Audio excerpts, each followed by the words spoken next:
Hola, soy el profesor Guillermo Gutiérrez Cuadros del curso de literatura. Vamos a revisar las preguntas correspondientes a la semana número 14 del ciclo ordinario 2017-2. Vamos a ello. Bien, jóvenes, vamos a trabajar la pregunta número 1 de esta semana número 14.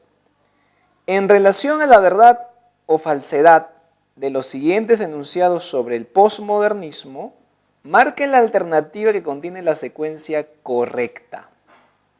Bien, vamos con estos enunciados. Es una etapa marcada, o sea, el posmodernismo entendido como etapa, un periodo de transición entre el modernismo y la vanguardia, marcada por la crisis de los valores literarios modernistas. Efectivamente, se puede leer al posmodernismo como un periodo de transición y de crisis de los valores literarios modernistas. Verdadero. Prolongó el lenguaje ornamentado e intimista de los románticos. Los románticos ya han sido superados desde la guerra con Chile por el realismo, y en la poesía justamente el modernismo, el posmodernismo y sobre todo la vanguardia representa ya una superación total del romanticismo, así que no se da la situación de que continúe. Es un movimiento que sintetizó los rasgos de la estética vanguardista. Es un movimiento que sintetizó los rasgos de la estética. La estética vanguardista todavía no aparece aquí en el Perú en la segunda década del siglo XX, que es la época del posmodernismo, así que esto es falso. Es un breve periodo, acá etapa o periodo pues son sinónimos en este caso, de tránsito entre el modernismo y vanguardismo, eso es verdad. Marcamos entonces la opción A. Bien, vamos ahora con un fragmento del poema Peregrín Cazador de Figuras, que está en el poemario La canción de las figuras de José María Eguren. Recordemos que este es su segundo poemario, el primero va a ser Simbólicas, publicado en 1911, y bueno, nos piden una característica destacada en los versos citados, ¿está bien? Entonces tenemos que recordar la poesía de Eguren y verificar que la característica que nosotros recordemos de la poesía de Eguren aparezca en el fragmento, o que el fragmento tenga una característica que a nosotros nos parezca, pero que no contradiga lo que sabemos de la poesía de Eguren en general. Esa es la manera correcta de razonar para resolver un tipo de pregunta como esta, que es de destreza cognitiva. Vamos a leer los versos. Cuando duerme el ánade implume, los órficos insectos se abruman y luciérnagas fuman. Cuando lucen los silfos galones en torcho y vuelan mariposas de corcho. O los rubios vampiros cesean, o las firmes jorobas campean por la noche de los matices, de ojos muertos y largas narices. Bien, podemos encontrar aquí características como la musicalidad, la búsqueda de la eufonía y la referencia a un mundo infantil, a un universo a partir del ensueño y los recuerdos infantiles. Veamos qué características nos proponen como opciones. El poeta busca referir elementos de la realidad exterior como los insectos. No aparecen insectos y es el mundo infantil, no el mundo de los insectos, el que se refiere en su poesía. Propone una estética de la sugerencia porque explicita su temática. La estética de la sugerencia es una realidad en la poesía de Eguren, pero aquí el nexo causal está mal porque la sugerencia implica lo implícito, no lo explícito. La presencia de personajes de la fantasía recrea una atmósfera de misterio. Esa es la clave. Pero revisemos las otras por si acaso, a ver si encontramos alguna otra posibilidad. Es un poema simbolista debido a que va del mundo del ensueño, debido a que refiere el mundo del ensueño. La descripción de insectos se recrea en un ambiente paisajístico y evocador. Bueno, el insecto es referido, sí, se habla de una luciérnaga, los insectos, luciérnagas. Al principio también hemos dicho, ¿no? El poeta busca referir elementos de la realidad exterior, pero no encontramos la búsqueda de la realidad exterior, sino tratar de insertarnos, acá sería lo que está mal, es realidad exterior, Lo que buscamos en la poesía de Eguren, si describe un insecto, no es para referir la realidad exterior, sino para referir un mundo de ensueño asociado con el mundo infantil. Así que la descripción de insectos que ocurre en el fragmento recrea un ambiente paisajístico y evocador. No se recrea un ambiente así, más bien hay un misterio, una atmósfera de misterio por los seres extraños, exóticos que aparecen. La C es la opción. Vamos con la pregunta número 3. Otros versos de Eguren, que es un autor emblemático del posmodernismo peruano. ¿Qué características de su poesía encontramos? Bien, en la Costa Brava suena la campana, llamando a los antiguos bajales sumergidos. Y como tamiz celeste y el luminar de hielo, pasan tristemente los bajales muertos. Carcomidos, flavos, se acercan bajando y por las luces dejan oscuras estelas. ¿Qué característica de su obra se aprecia? Revisemos. Se asocia a una cosmovisión épica y mítica del pasado.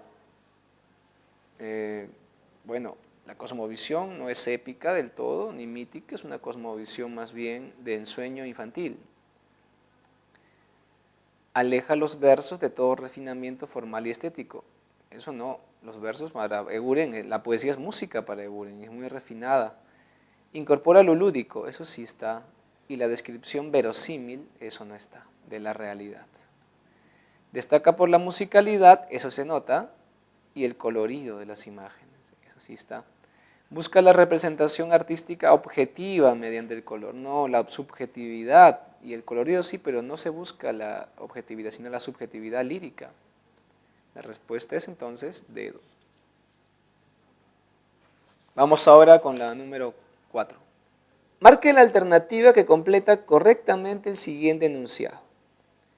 La obra poética de José María Eguren presenta un carácter porque recoge la influencia de la estética, dejando atrás el modelo español.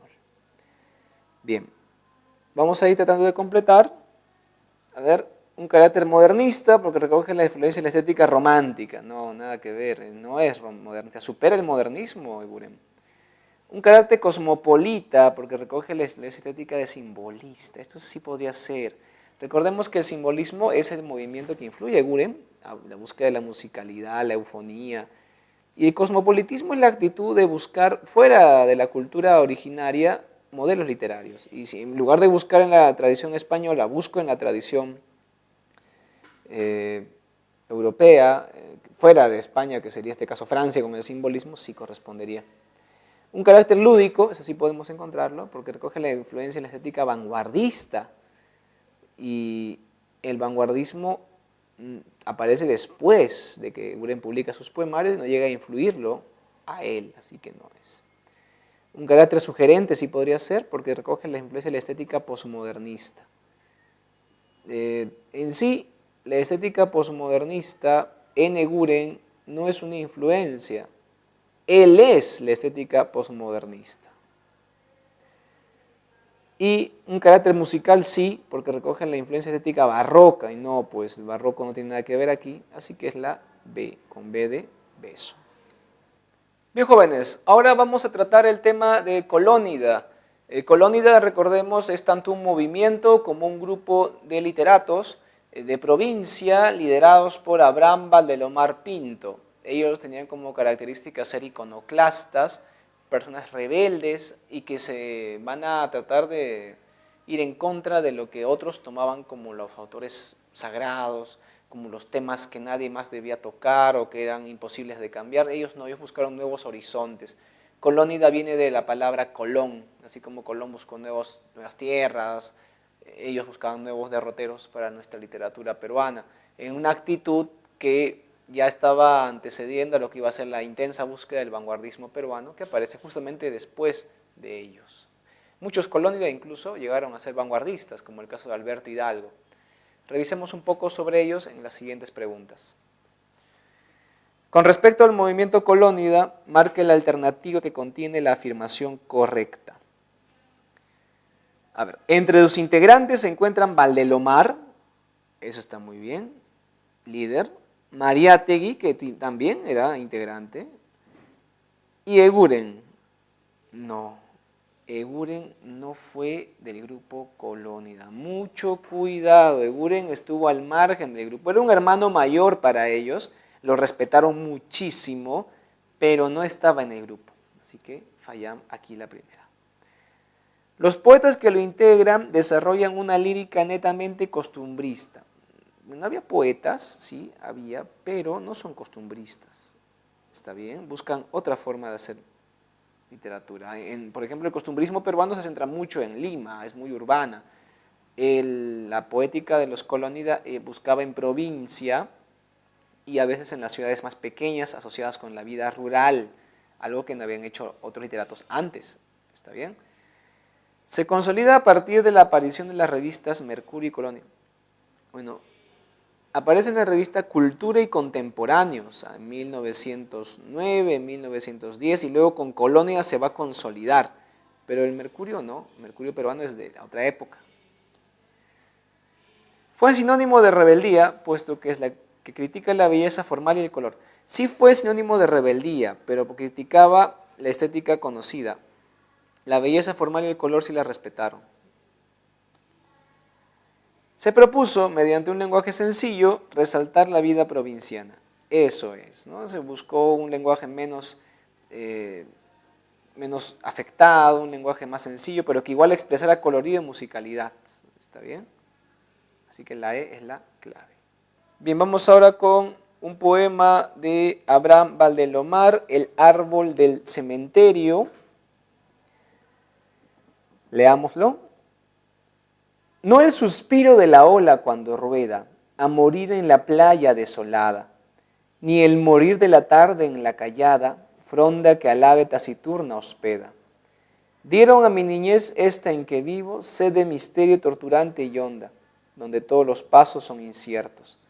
Fue del panteón el árbol pensativo, en cuya fosca impenetrable fronda anidaban las aves de los muertos. Bien. Se puede afirmar que el autor menciona recuerdos del hogar provinciano y de la ciudad de Pisco. Esto es común en sus cuentos y poemas más famosos.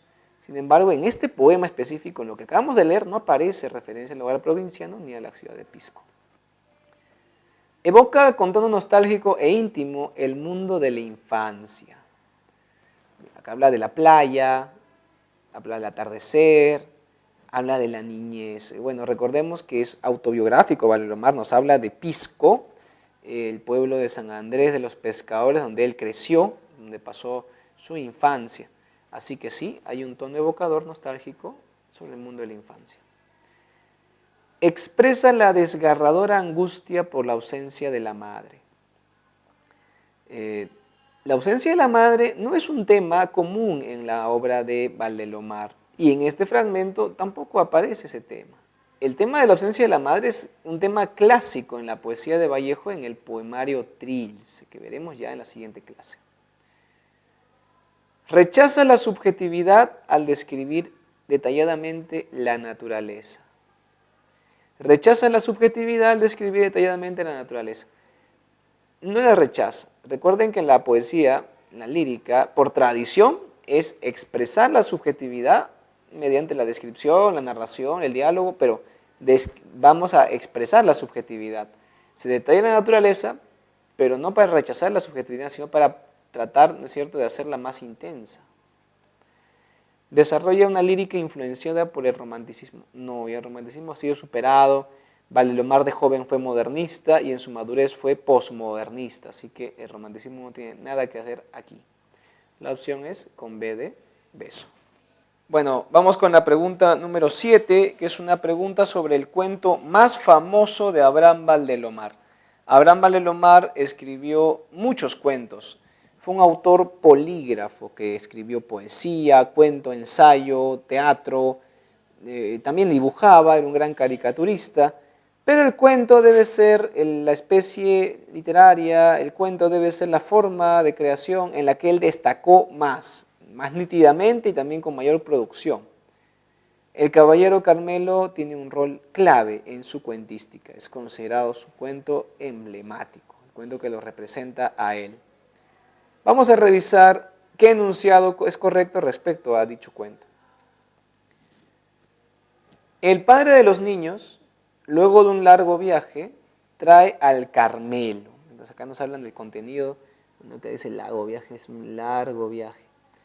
No lo trae el papá, lo trae el hermano mayor, que de un largo viaje trae como obsequio al Carmelo para su padre. Así que estaría mal esta opción. Al final el gallo pelea porque los niños aceptan una apuesta. No, no, no. El gallo pelea y mata a su rival en batalla, pero muere después por las heridas, por una apuesta del papá, del padre, porque él es el dueño del gallo. El ajiseco representa en la batalla la soberbia y el heroísmo. La soberbia sí, porque menosprecia al Carmelo en cierto momento. El heroísmo no, porque el heroico fue caballero Carmelo, el gallito que vence al final antes de morir. Recién a partir de su última pelea, el Carmelo cobra fama. No, pues el Carmelo era un gallo muy famoso que obtuvo gran fama por su capacidad como luchador y porque peleaba como un caballero, prácticamente respetando al rival, no era cruel. Él incluso llega a matar a su rival, el ajiseco, y después de 2 días de agonía, 2 días de heridas graves, muere el Carmelo recién. Fue una victoria heroica, pero a los 2 días falleció el gallo. Entonces, el Carmelo, antes de la última pelea, ya era una celebridad. Más bien, el ajiseco era la nueva celebridad, el nuevo gallo ganador, que va a ser, pues, enviado a mejor vida por el Carmelo. El caballero Carmelo muere luego de 2 días, eso lo acabamos de decir, ¿no? Eso sí corresponde. Algunos creen que son 3 días, no, por la idea de Jesucristo y la resurrección, pero el Carmelo no muere después de 3 días, muere después de 2 días de agonía en un atardecer. Marcamos la E en la pregunta 7. Bien, jóvenes, vamos ahora a revisar la pregunta número 8. Tenemos un fragmento del caballero Carmelo. Les reitero, estudiantes, que para responder este tipo de preguntas con fragmento debemos conjugar 2 aspectos. Uno, la memoria, porque debemos recordar qué características tiene la narrativa de Valdelomar, qué características tiene el cuento o el libro de cuentos donde está inserto el cuento del caballero Carmelo. Eso lo hemos estudiado, está en el cuadernillo. Por otro lado, también tenemos que conjugar a esta memoria, tenemos que conjugarlo con nuestra capacidad lectora, leer el fragmento de manera correcta, interpretarlo y determinar qué característica o tema aparece, lo que te están pidiendo. Pero no puede contradecir a lo que tú sabes del cuento o la obra del autor. Más bien tendría que complementarse. Lo que yo noto mucho cuando corrijo alumnos en aula es que ellos marcan la opción que se acuerdan de la obra. Entonces no están leyendo bien el fragmento, están más preocupados en recordar, está bien que recuerden, pero como no toman en cuenta el fragmento que está presentando, no lo leen bien, se confunden. Yo les sugiero mucho leer el fragmento muy bien, como cuando lees un texto de habilidad verbal, y luego de esto reflexionar y responder, como te he indicado, sin contradecir lo que sabes de la obra.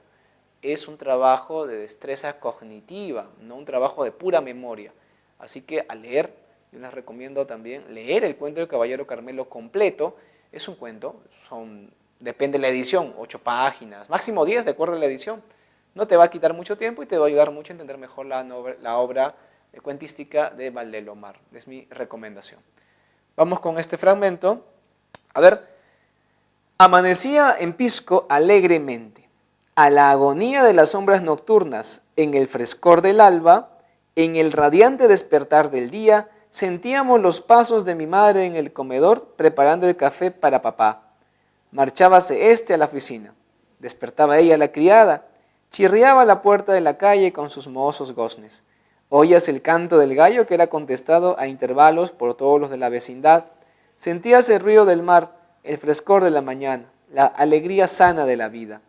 Después mi madre venía a nosotros, nos hacía rezar, arrodillados en la cama con nuestras blancas camisas de dormir. Vestíanos luego y, al concluir nuestro tocado, se anunciaba a lo lejos la voz del panadero. Llegaba a éste a la puerta y saludaba.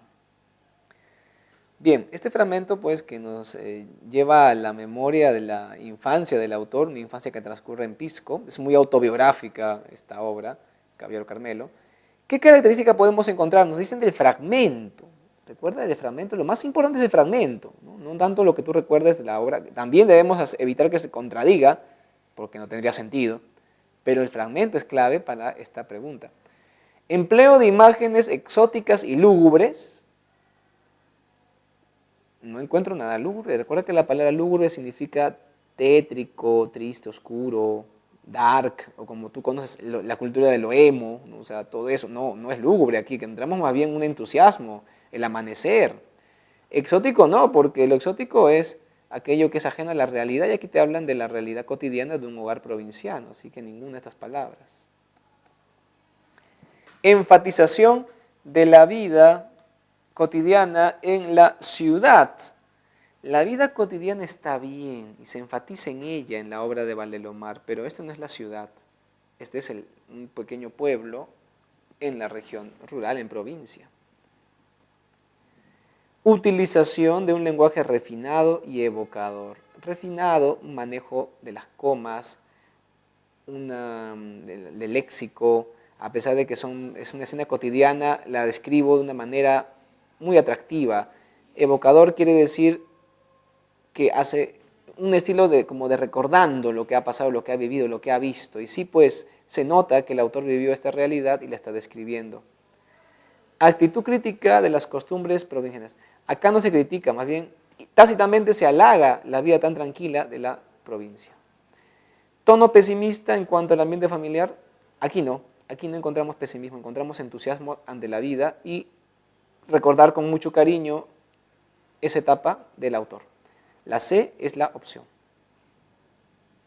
Ok, jóvenes, esta ha sido la última parte de esta clase. Vamos a hacer una pausa aquí para la siguiente semana 15 seguir avanzando con el ordinario 2017-2.